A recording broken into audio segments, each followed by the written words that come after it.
بسم اللہ الرحمن الرحیم۔ صلح حسن رضی اللہ تعالیٰ عنہ کے متعلق مرزا جہلمی کی کلا بازیاں ایک کلپ پہ ہم پیش کر چکے ہیں، دوسرا کلپ آپ کے سامنے پیش خدمت ہے۔ مرزے نے اپنے پیپر 5B کے جس صفحے پر صلح حسن کی شرائط لکھی ہیں اسی صفحے کے ہیڈر پر، بلکہ اس پیپر کے ہر صفحے کے ہیڈر پر یہ بات لکھی ہے کہ بے سند روایات فتنہ ہیں، جیسا کہ ہم تضاد نمبر 48 میں اس کی تفصیل پیش کر چکے ہیں۔ بہرحال مرزے نے پوری بے شرمی کا مظاہرہ کرتے ہوئے اور اپنے اصول کی دھجیاں اڑاتے ہوئے بغیر سند کے یہ شرائط لکھ دی، اور جن 4 کتابوں کا حوالہ دیا یہ شرائط ان 4 کتابوں میں ہے ہی نہیں۔ بہرحال اب مرزے نے ڈھونگ یہ رچا رکھا ہے کہ جی سندوں کے چکر میں نہ پڑیں۔ ان لوگوں نے چونکہ صلح حسن ان کے گھاٹے میں فٹ ہوئی تھی تو یہ سندوں کے چکر میں پڑ گئے۔ سندوں میں تو پڑھنے کی ضرورت ہی نہیں میرے بھائی۔ اب مرزے نے اصول یہ بنا لیا کہ سندوں میں پڑھنے کی ضرورت ہی نہیں ہے۔ اس پر ہم مرزے کو اس کے اپنے ہی بنائے ہوئے کچھ اصول یاد دلانا چاہتے ہیں۔ اگر مرزے کے اندر غیرت ہوئی تو یہ اس کے لیے ڈوب مرنے کا مقام ہوگا۔ تو اصول محدثین پر بات ہونی چاہیے، بات ثابت بھی ہو۔ جھوٹا تو لوگ پتہ نہیں کیا کیا لوگوں کے اوپر الزام لگا دیتے، تو حق بات وہ ہے جو سند کے ساتھ ثابت ہو۔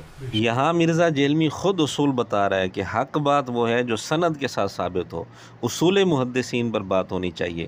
لیکن جب بات سیدنا معاویہ رضی اللہ تعالیٰ عنہ کی آتی ہے، ان پر الزام لگانے کے لیے بے سند روایات بھی بیان کر دیتا ہے، پھر کہتے ہیں سندوں کے چکر میں پڑھنے کی ضرورت ہی نہیں۔ اچھا علی بھائی، واقعہ کربلا پر مستند کتاب کو بتائیں، یہ بہت لوگوں نے سوال کیا۔ ہاں جی، واقعہ کربلا میں نے شیخ زبیر صاحب سے بھی کہا تھا، انہوں نے مجھے بتایا کہ تاریخ دمشق جو ہے سب سے بڑی تاریخی کتابوں میں سے ہے، ابن عساکر کی، اس میں کافی روایتیں اس کے اندر موجود ہے، اس طریقے سے تاریخ الخلفاء میں بھی، لیکن اب ان کی سندیں پرکھنے کی ضرورت ہے۔ جہلمی فرقہ ذرا انصاف سے بتائے، واقعہ کربلا کے متعلق روایات تاریخ دمشق، تاریخ الخلفاء وغیرہ میں موجود ہیں، لیکن مرزا جہلمی کہہ رہا ہے کہ ان کی سندیں پرکھنے کی ضرورت ہے۔ کیا صلح حسن کی شرائط کی سندیں پرکھنے کی ضرورت نہیں ہے؟ اتنا بڑا تضاد آخر کیوں ہے؟ وہ جلال الدین سیوطی نے جو نبی الاسلام کی وفات کے آلموسٹ 900 سال بعد آئے، 911 ہجری میں فوت ہوئے، ایک بے سند روایت نقل کر کے اس امت کو فتنے میں ڈال دیا، اور لوگ کہہ رہے ہیں جی وہ روایت موجود ہے، اور روایت کی سند مانگے تو سند کوئی بھی نہیں۔ جی اب ذرا انصاف سے بتائیں، سیوطی اگر بغیر سند کے روایت لکھ دے تو اس نے امت کو فتنے میں ڈال دیا، اگر مرزا جہلمی صلح حسن کی شرائط بغیر سند کے لکھ دے تو کیا یہ دین کی بہت بڑی خدمت ہو جائے گی؟ پھر مرزا کہتے ہیں ان سے سند مانگی گئی تو سند ہی کوئی نہیں ملی، تو اسی طرح مرزے کا یہی حال ہے، جب اسے سند مانگی گئی تو اس نے ڈھونگ رچا دیا کہ سندوں کے چکر میں پڑھنے کی ضرورت ہی نہیں۔ تو آپ کے پاس کون سی سند آ گئی صلح حسن کی شرائط پر؟ اور ضمناً ہم یہاں یہ بھی بتاتے چلیں کہ مرزا جو مزے لے کر یہ روایت بیان کرتا ہے کہ عمر بن عبدالعزیز رحمۃ اللہ علیہ نے جمعے کے خطبے میں ایک آیت کا اضافہ کیا تھا، کیونکہ بنو امیہ جمعے کے خطبوں میں سیدنا علی رضی اللہ تعالیٰ عنہ پر سب و شتم کرتے تھے، تو انہوں نے اس کو ختم کرا کے آیت کا اضافہ کر دیا۔ یہ روایت بھی اسی سیوطی نے بغیر سند کے لکھی ہے۔ اگر وہ روایت بغیر سند کے سیوطی لکھے تو امت کو فتنے میں ڈالنے والی بات ہے، یہ روایت بھی بغیر سند کے لکھی ہے۔ یہ روایت مرزا جہلمی مزے لے کر کیوں بیان کرتا ہے؟ یہاں بھی اس کو کہنا چاہیے تھا نا کہ سیوطی نے بغیر سند کے یہ روایت لکھ کر امت کو فتنے میں ڈالا ہے، یہاں مرزے کا پیمانہ کیوں بدل گیا؟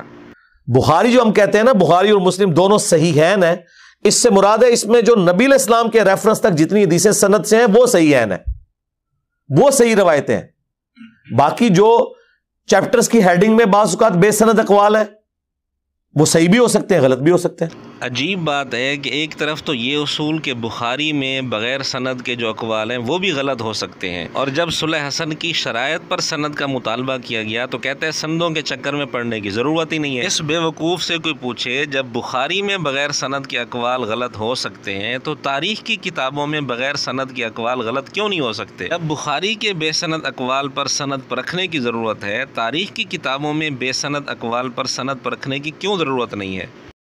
اچھا، یہ متع کے 2 ریفرنسز دیے جاتے ہیں، کہ ایک تو یہ کہ امام حسن علیہ السلام سے یہ لوگ متع ثابت کرنے کی کوشش کرتے ہیں کہ ان کو مطلاق کہا جانے لگا تھا، وہ طلاقیں بہت زیادہ دیتے تھے۔ جھوٹ ہے یہ۔ امام حسن علیہ السلام کی شخصیت کو ملائن کیا گیا ہے اور کہا گیا جی 100 شادیاں کی ہوئی تھی۔ جلال الدین سیوطی نے بے سند روایتیں لکھی ہیں نا جی، جلال الدین سیوطی صاحب نے تو بہت کچھ لکھا ہوا ہے۔ اب یہاں سیدنا حسن رضی اللہ تعالیٰ عنہ کے متعلق روایات تو موجود ہیں، لیکن مرزا کہتا ہے کہ چونکہ بے سند روایات ہیں، ان کی سند کوئی نہیں ہے، اس لیے یہ جھوٹ ہے۔ عجیب بات ہے کہ یہاں سیدنا حسن رضی اللہ تعالیٰ عنہ کے متعلق بے سند روایات جھوٹ بن جائیں، اور جب صلح حسن کی شرائط پر بات ہوتی ہے وہاں مرزے کو سندیں نہیں ملتی تو مرزا اصول بنا لیتا ہے کہ جی سندوں کے چکر میں پڑنے کی ضرورت ہی نہیں۔ حالانکہ ان روایات کا تعلق بھی سیدنا حسن رضی اللہ تعالیٰ عنہ کے ساتھ ہے، شرائط والی روایت کا تعلق بھی سیدنا حسن رضی اللہ تعالیٰ عنہ کے ساتھ ہے، وہ بے سند ہے تو جھوٹ بن گئی، یہ بے سند ہے تو دین کی بہت بڑی خدمت بن گئی۔ مرزا جیلمی یقیناً ایک مذہبی گرگٹ ہے، گرگٹ کی طرح یہ رنگ بدلتا رہتا ہے، اصول پیمانے بدلتا رہتا ہے، اس کا کوئی ایک اصول نہیں ہے، جس بات سے اس کی خواہش پوری ہو رہی ہوتی ہے اسی کو ہی یہ اصول بنا لیتا ہے۔ اسی طرح سیدنا حسین رضی اللہ تعالیٰ عنہ نے میدان کربلا میں 3 چیزوں کی پیشکش کی تھی، تو یہ روایت موجود ہے 3 شرائط والی، لیکن مرزا اس کو جعلی مانتا ہے، اور اس کی بنیاد یہ ہے کہ اس کا جو راوی ہے نقل کرنے والا ہلال بن یساف، وہ اس واقعہ کے اندر موجود نہیں تھا۔ ہلال بن یساف تک اس کی سند بالکل صحیح ہے تاریخ طبری وغیرہ میں، لیکن اس کے باوجود مرزا اس کو صحیح ماننے کے لیے تیار نہیں ہے، کیونکہ یہ راوی اس واقعہ کے اندر موجود نہیں تھا۔ اگرچہ اس زمانے میں بھی موجود تھا، کوفہ شہر میں بھی موجود تھا، یہ ساری چیزیں ثابت ہیں، لیکن چونکہ میدان کربلا میں اس کا موجود ہونا ثابت نہیں، اس لیے مرزا کہتا ہے کہ یہ جعلی ہیں، میں اس کو نہیں مانتا۔ تو یہ سب فراڈ ہے۔ بلازری والی آندہ کا بھی بیان بھی نہ کرنا، یہ 3 شرائط والی، اس کتاب سے ہی جان چھڑا لو تو زیادہ بہتر ہے، ٹھیک ہے؟ تو یہ کتاب فراڈ ہے۔ اس کے علاوہ تاریخ دمشق میں بھی باقی جگہوں میں موجود ہے۔